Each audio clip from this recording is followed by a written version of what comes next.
Buenas tardes a todos. Gracias por venir a la reunión científica de Sochoc.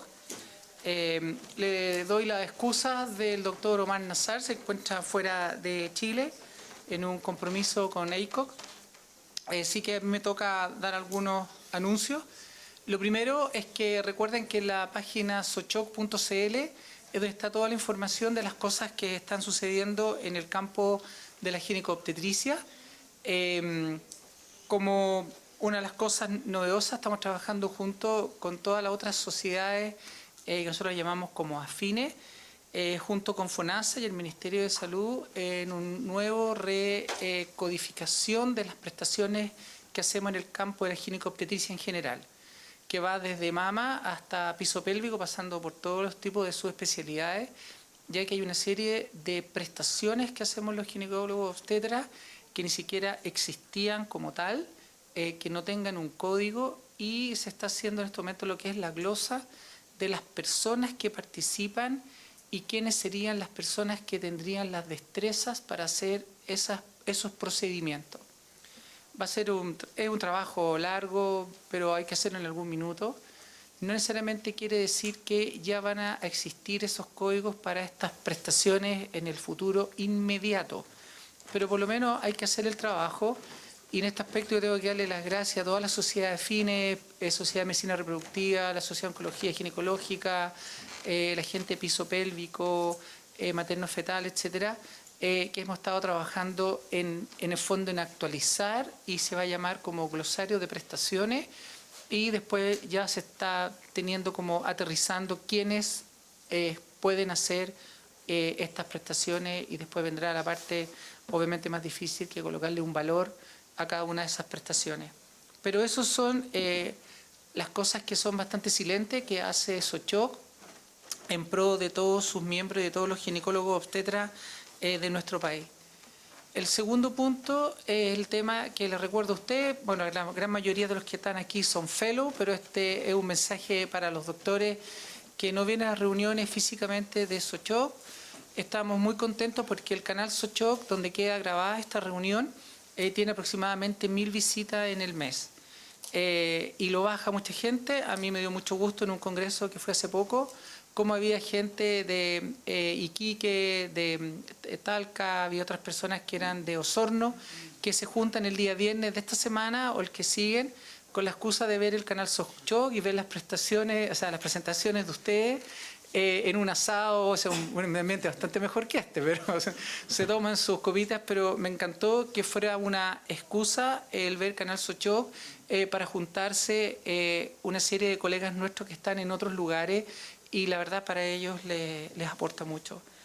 Me encantó también escuchar en esa oportunidad la presentación de Zika, que fue presentada por un fellow de la Universidad Católica, y excelente la presentación del doctor, y nos dio mucho gusto que fueran los fellows los cuales presenten en estas reuniones. Por lo tanto, vamos a tratar de ir cambiando un poco el estilo, y ya tenemos la presentación de ustedes que accedió amablemente la Facultad de Medicina de la USACH, específicamente el Departamento de Ginecología y Obstetricia, y la gente que está a cargo de la docencia, que son 2 personas, el doctor Rodrigo Walton, el cual me tocó trabajar con él en el J. Aguirre hace muchos años, y el doctor Juan Enrique Schwarze, que son los que están a cargo de lo que es pregrado y posgrado en ginecobstetricia en la USACH. La próxima reunión en junio, para que lo anoten, es el 21 de junio, el martes.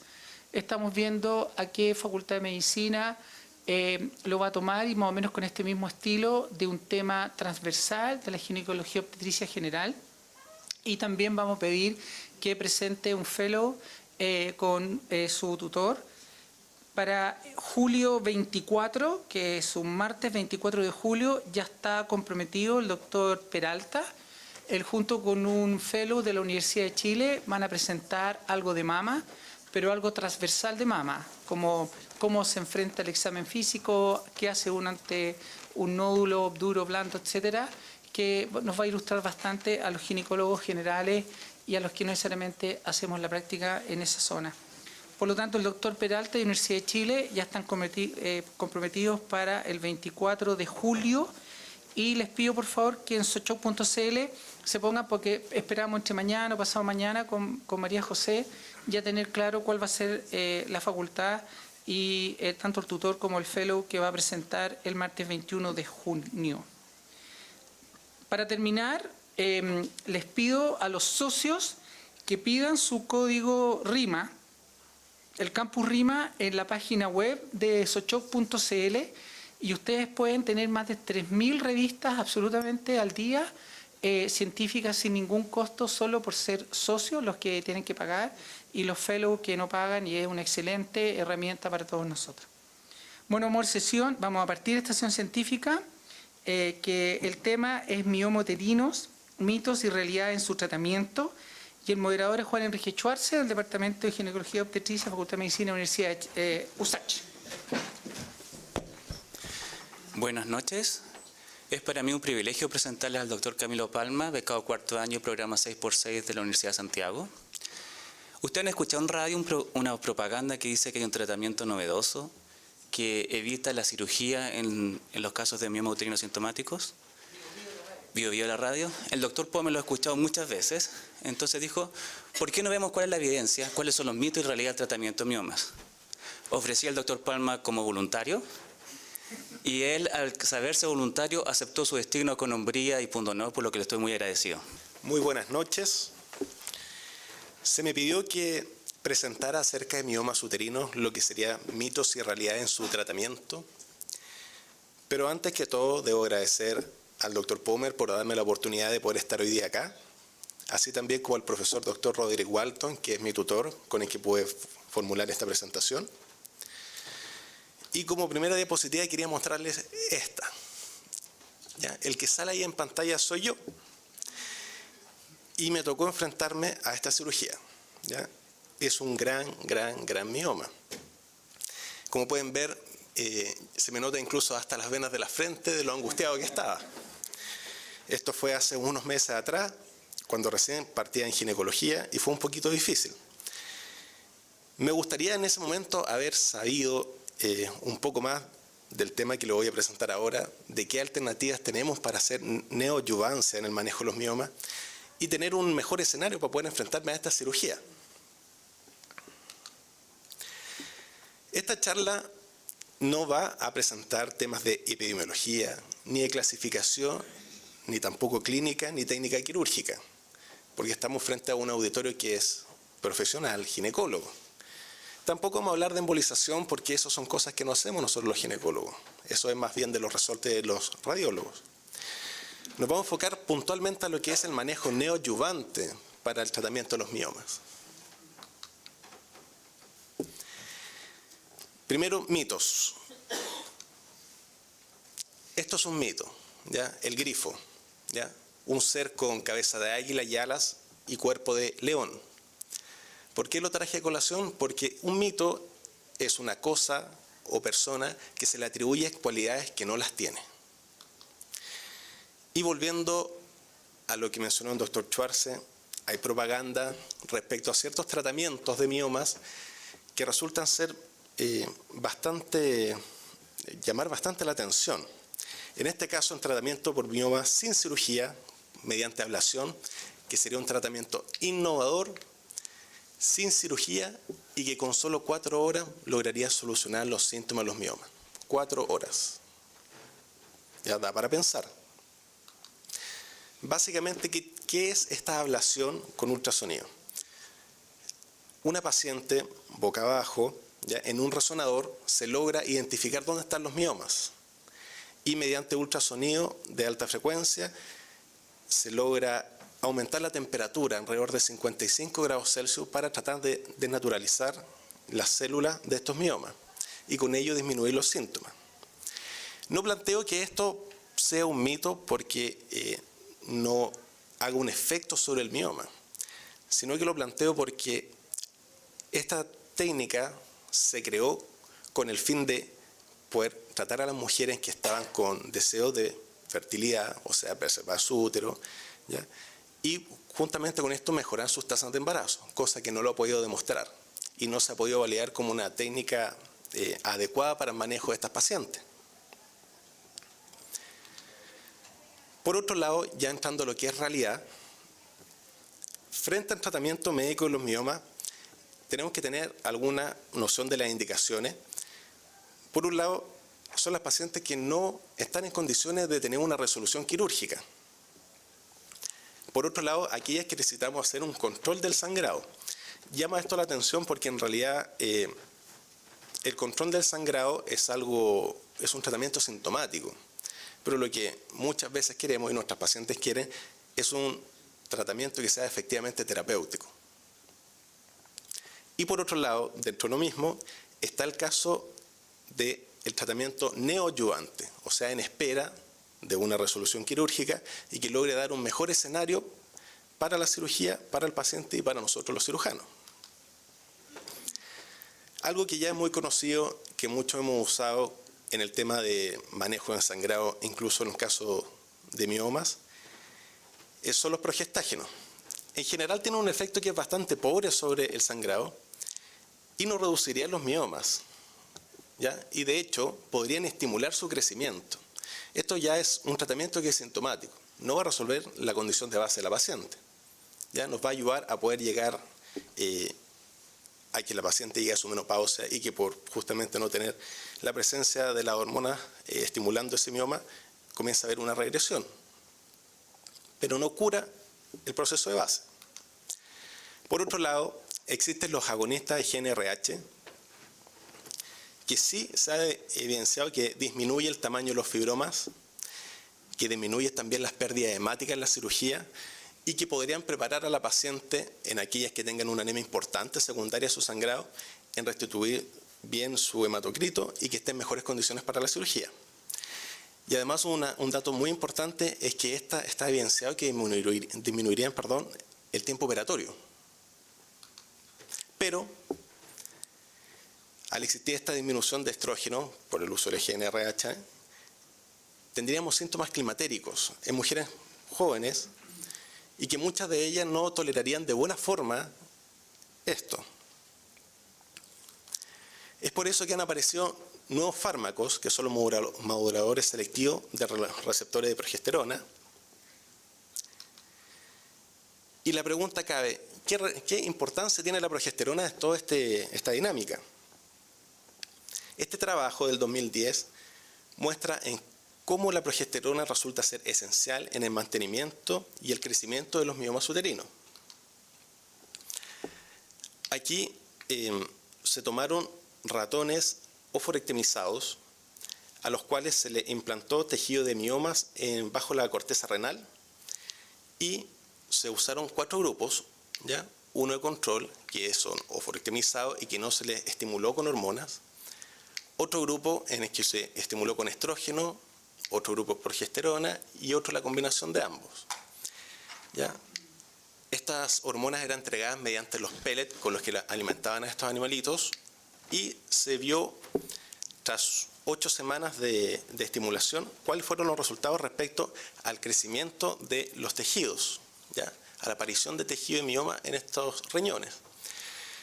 Se vio que en los casos de oforectomizados sin estimulación fue mínimo, así también en los estrógenos y progesterona por separado, pero fue grande el crecimiento del tejido de miomas en los usuarios, en los animalitos alimentados con estrógeno más progesterona en sus pellets.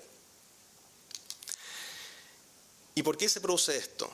Porque la progesterona lipofílica tiene sus receptores en el citoplasma que son capaces de ser estimulados y generar la dimerización, que es indispensable para poder realizar la transcripción del DNA y conseguir el objetivo que tiene de crecimiento, en este caso del mioma. Y es por eso que se desarrollaron fármacos como el uropristal, que son capaces de selectivamente acoplarse a receptores en tejidos determinados y con ellos poder combatir lo que sería en este caso el crecimiento y la mantención de estos miomas. Al momento de poder evidenciar en vivo, ¿ya?, el efecto que tienen los miomas, el efecto que tiene el uropristal en la reducción de los miomas, pude dar cuenta de este trabajo en que se tomó una corte placebo de tejido de mioma de una mujer en que no recibió ninguna farmacoterapia asociada, ¿ya? Pacientes que recibieron uripristal 5 miligramos día por 13 semanas y que recibieron 10 miligramos al día por 13 semanas. Se realizó la cirugía y mediante técnicas de tunnel que trata de buscar la apoptosis celular, pueden dar cuenta que hay mayor cantidad de puntitos rojos, o sea, células apoptóticas, en las que fueron sometidas al uso del uripristal, validando entonces el efecto que tiene en el manejo de los miomas. Esto también demostrado, en otra forma de demostrarlo en realidad, que es una gráfica, nuevamente la que no recibieron fármaco asociado, los 5 miligramos y los 10 miligramos de uripristal por 13 semanas, en forma diaria. También, para tratar de validar el uso de esta droga, se han realizado trabajos de fase 3, ya que son los PEARL 1, 2 y 3, en los cuales primero, en el PEARL 1, se validó el uso del uripristal versus el placebo. Podemos ver en la primera fila 5 miligramos, 10 miligramos y placebo, el N de sujetos que fueron aceptados en cada grupo. Se puede ver que en el uso de uripristal, tanto 5 como 10 miligramos, hubo un control del sangrado en gran parte de los casos, versus el placebo, que se logró un frenado, un stop del sangrado, ¿ya?, en la mayoría de los casos con 5 y 10 miligramos de uripristal, versus un placebo que tan solo fue un 6%, y que hubo una disminución del volumen de miomas. Ya no se habla del número de miomas, sino que de volumen. ¿Ya? Llama la atención que fue un poquito menor en el grupo de 10 miligramos de uripristal, pero igualmente fue menor, versus un placebo que crecieron los miomas. Luego de eso, en el mismo año, llegó el PEARL 2, que aquí la idea era comparar el uso del uripristal versus análogo de GnRH, en este caso Lupron. Nuevamente se mostraron los N cercanos a 300. Se logró controlar el sangrado con los dos medicamentos en las distintas dosis. Llama la atención que el tiempo en llegar al stop del sangrado fue un poco mayor en el Lupron. Y lo más importante es que los síntomas climatéricos asociados al uso de estos fármacos fue considerablemente menor en el uso de uripristal versus Lupron, validando su uso. Y finalmente PEARL 3, que buscaba ver el uso a largo plazo del uripristal. Se hicieron 4 cursos, cada uno de 13 semanas, para ver cómo evolucionaba la paciente y cómo se manifestaba el stop de sangrado, que fue progresivamente menor a medida que iban cruzando los cursos. Y también se evidenció una disminución de los volúmenes de miomas, llegando a ser el menor, por supuesto, ya transcurrido el 4.º curso. Finalmente, para que quede grabado y para que puedan llevarse una idea para la casa, el uripristal sirve. Esto ya lo muestra a grosso modo. Esta fue una paciente publicada por el doctor Donnet, el doctor Jacques Donnet, que muestra una paciente con múltiples miomas en su útero, ya generando gran volumen, y luego de 4 cursos de 3 meses, o sea, un año tomando uripristal, se evidencia una disminución considerable en el volumen de los miomas. Este medicamento ha sido validado ya por el organismo símil a la FDA en Europa como un medicamento que puede ser usado por 3 meses como tratamiento preoperatorio, ¿ya?, útil en miomas mayor a 6 centímetros, múltiples o de localización compleja. No produciría pérdida ósea, que sería una ventaja frente a los análogos de GnRH. no produciría síntomas climatéricos o muy poco en general, y no aumentaría riesgos tromboembólicos. Y los efectos secundarios hay que destacar que podría producir engrosamiento endometrial, pero tiende a ceder a los 2 meses. Pero en el caso que persistiera, sería una indicación de hacer biopsia endometrial.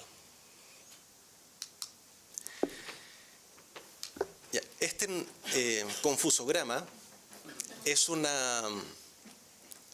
extracto de lo que postuló el doctor Donet como alternativa para el manejo de los miomas. Usando la clasificación de la FIGO, en los miomas clase 1 se postula el uso de uripristal 1 o 2 cursos antes de llegar a la cirugía. En los clases de 2 a 5 se postula tratamiento extendido de 2 cursos de 3 meses, y según la respuesta que tengamos, que está en base a cuánto disminuye el volumen de los miomas, clasificado como una muy buena respuesta cuando es menos de 20-25%, una buena respuesta alrededor de 25 y 50%, y más que ello, una respuesta insuficiente. En los casos de buena respuesta, incluso se podría utilizar nuevamente un curso para lograr menor volumen, y en los casos de mala respuesta, necesariamente la cirugía a pesar del tratamiento hecho. Muchas gracias por su atención. ¿Alguna pregunta?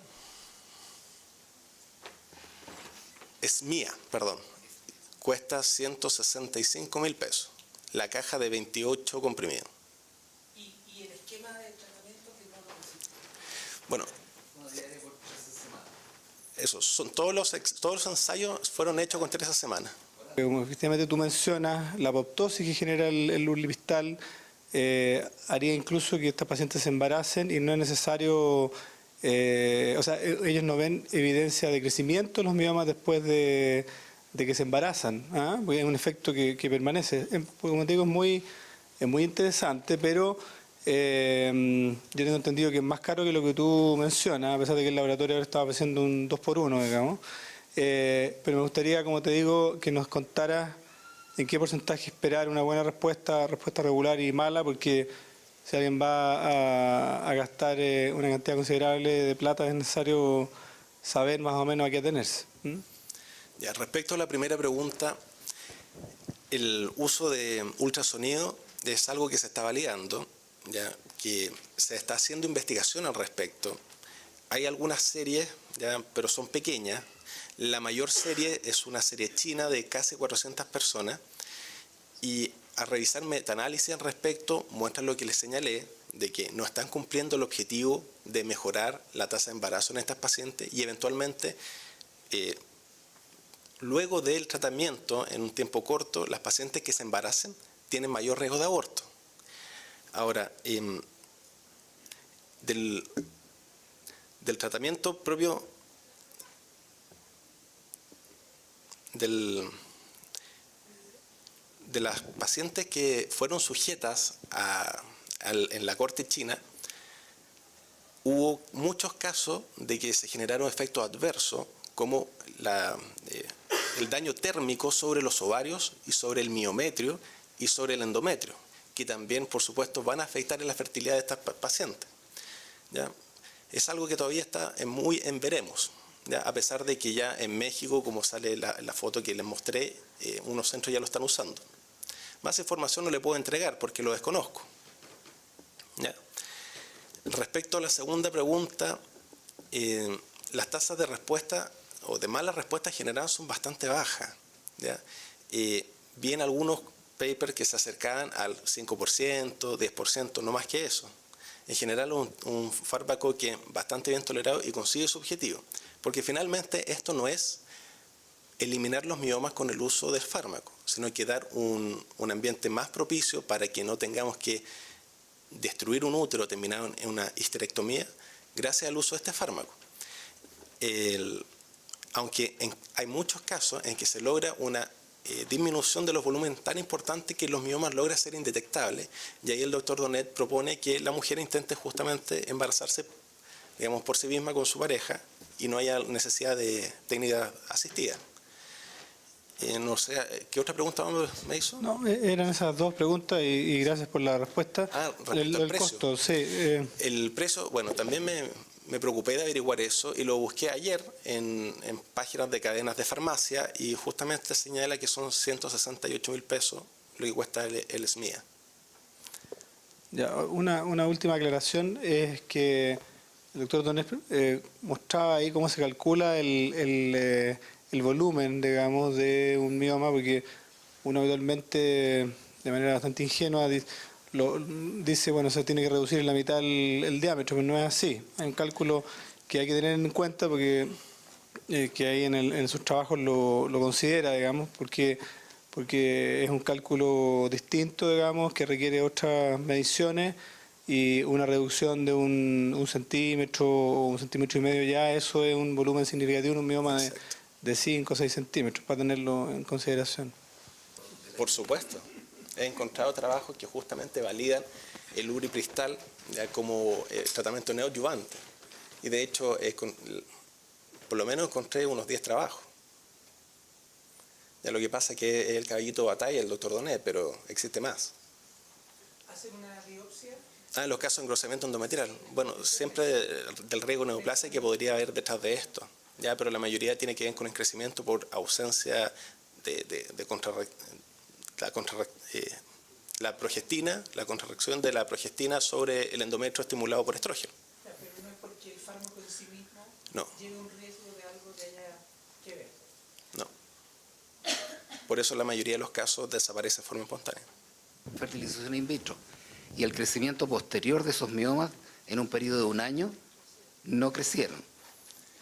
Además, a estas que eventualmente se les había hecho la observación de que crecía el endometrio, les hizo histeroscopía y ninguna salió con patología ni premaligna ni maligna. Exacto. Una de las gracias del uripristal versus los agonistas de GnRH es que el tiempo de volumen pequeño de esos miomas, digamos, cuántos disminuye, se mantienen por lo menos 6 meses, versus los agonistas GnRH que tiende a revertirse rápidamente una vez que se suspende. ¿Alguna otra pregunta? Bueno, espero que le haya quedado claro. En realidad eran cosas bien puntuales que les quería traer para que los tuvieran en su arsenal de posibilidades terapéuticas de nuestros pacientes. No todas necesitan hacerse una histerectomía en forma inmediata, menos con miomas tan gigantes como el que les mostré y que probablemente muchos de ustedes han operado más grandes. Y es una alternativa terapéutica válida. Muchas gracias.